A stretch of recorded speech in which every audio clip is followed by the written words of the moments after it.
माननीय अध्यक्ष जी, सबसे पहले मैं आपका धन्यवाद करता हूं मुझे समय देने के लिए।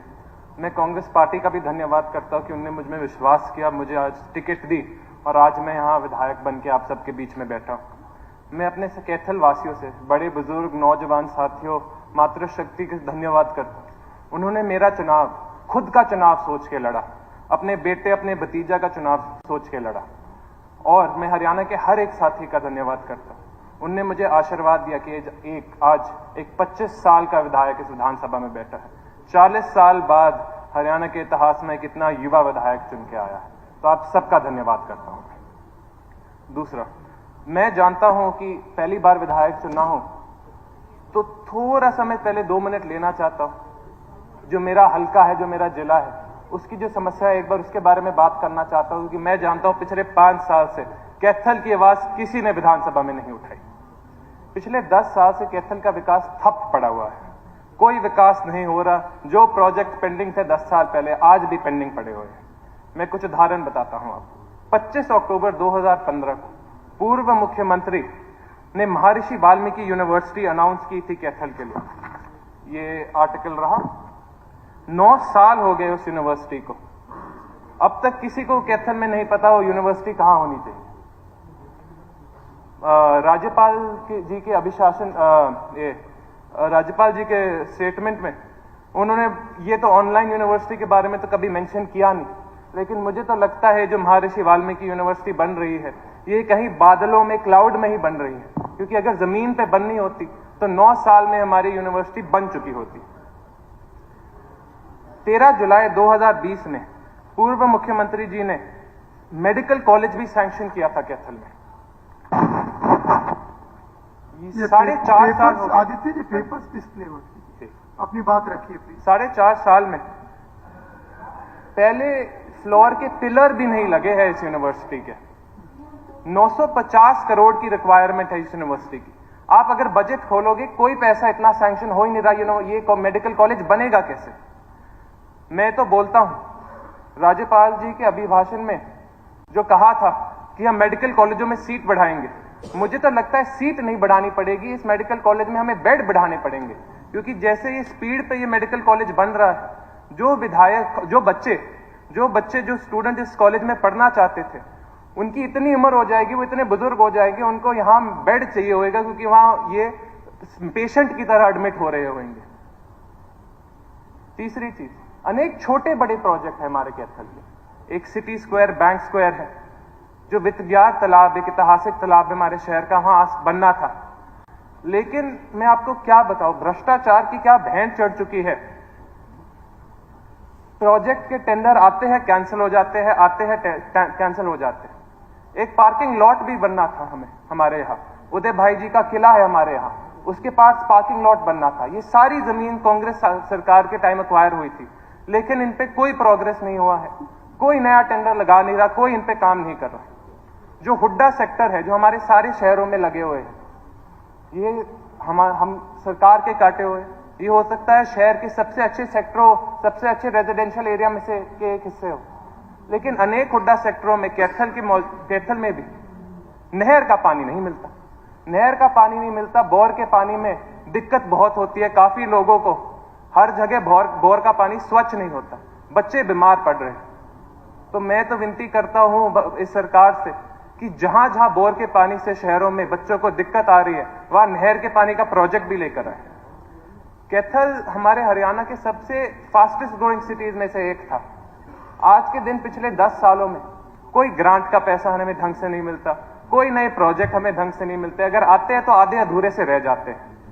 ये एक और न्यूज आर्टिकल है, मैं दिखाता नहीं क्योंकि माननीय अध्यक्ष जी ने मना किया है, लेकिन 16 वार्डों में शहर में पिछले 1 साल में कोई विकास कार्य नहीं हुआ। क्यों? क्योंकि वो भाजपा पार्टी से नहीं है, वो म्युनिसिपल कॉर्पोरेटर्स। तो मैं विनती करता हूं इस भाजपा सरकार से, अगर हम काम कर रहे हैं, हमें हर 36 बिरादरी के लिए काम करने, हर व्यक्ति, हर बड़े बुजुर्ग, मातृशक्ति के लिए काम करने। हम सिर्फ अपने पार्टी वाले साथियों के लिए, अपने वोट बैंक के लिए काम नहीं कर सकते। और हमारे हरियाणा में भी 2 एक ऐसी समस्या है जिनके बारे में मुझे बात करनी है आपसे। सबसे पहला है युवा का पलायन। हमारे युवा साथी आज देश छोड़ के जा रहे हैं। अंबाला से करनाल ले लो, सिरसा से कुरुक्षेत्र ले लो, माननीय मुख्यमंत्री जी का जिला, सारे के सारे युवा सोचते हैं कि हम बाहर ही चले जाएंगे, हरियाणा में कुछ नहीं रहता। गवर्नर के एड्रेस में खुद इस गवर्नमेंट ने कहा कि हमारा कोर प्रिंसिपल हरियाणा एक, हरियाणवी एक है। तो जो बच्चे बाहर जा रहे हैं ये हरियाणवी नहीं है, ये भी हरियाणवी है, तो हमें इनकी भी मदद करनी चाहिए। ये अपनी जिंदगी दांव पे लगा के डंकी के रास्तों से बाहर जाते हैं, कोई फंस जाते हैं, कोई मर जाता है, इन महीने महीने इनकी बॉडी वापस नहीं आती, लेकिन ये सरकार कुछ नहीं करती इनका मदद करने के लिए। लोगों को 2 किले अपने बच्चों को बाहर भेजने के लिए बेचने पड़ते और 2 किले उनकी डेड बॉडी वापस लेकर आने के लिए बेचने पड़ते। बच्चों की भी जिंदगी खत्म होगी, परिवार की भी जिंदगी खत्म होगी। मैं सरकार से विनती करता हूं, कुछ कीजिए। आपकी गवर्नर्स एड्रेस में लिखा था कि ये भाजपा सरकार सोचती है कि हमारे बच्चों के पास बड़े बड़े सपने, हमारे बच्चों के सपने सिर्फ देश छोड़कर जाने के हैं और कोई सपने बचे नहीं, और सारे के सारे सपने चूर चूर हो गए। मैं आपको एक चीज बताता हूं, 5 साल मैं भी बाहर रहा, मेरी पढ़ाई बाहर से। 2018 में जब मैं कनाडा गया था, मुश्किल से बच्चे हरियाणा से आते थे। 2023 में जब मैं वापस आ रहा था अपनी ग्रेजुएशन खत्म करने के बाद, 60 से 80% बच्चे मुझे हरियाणा के मिलते थे और वो मुझे बोलते थे कि खत्म हो गया हरियाणा में, हमारे पास कोई रोजगार नहीं बचा है, क्या करें हम मेरे भाई। यहां कोई कनाडा आके जिंदगी तो आसान है नहीं, कहां 3 मंजिल नीचे किसी के बेसमेंट में रह रहे हैं, रोटी पानी मिलती नहीं, कच्ची ब्रेड अंडा खा रहे हैं, चूहों ने उनके कपड़ों में छेद कर दिए हैं, 14-14 घंटे 2 नंबर में नौकरियां करते हैं मजदूरी वाली, और फिर बोलते हैं यार घर की बहुत याद आती है, घर की बहुत याद आती है, मां के हाथ के खाने की बहुत याद आती है, घर की बहुत याद आती है, बहन की शादी हो रही है, कोई ध्यान रखने वाला नहीं, घर की बहुत याद आती है।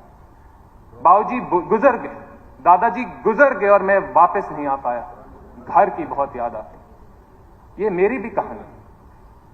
माननीय शमशेर सिंह सुरजेवाला जी, जो यहां विधायक और मंत्री रह चुके हैं, हो सकता है अनेक विधायकों के साथ उन्होंने काम किया है, उनके माता पिता ने शमशेर सिंह सुरजेवाला जी के साथ काम किया है।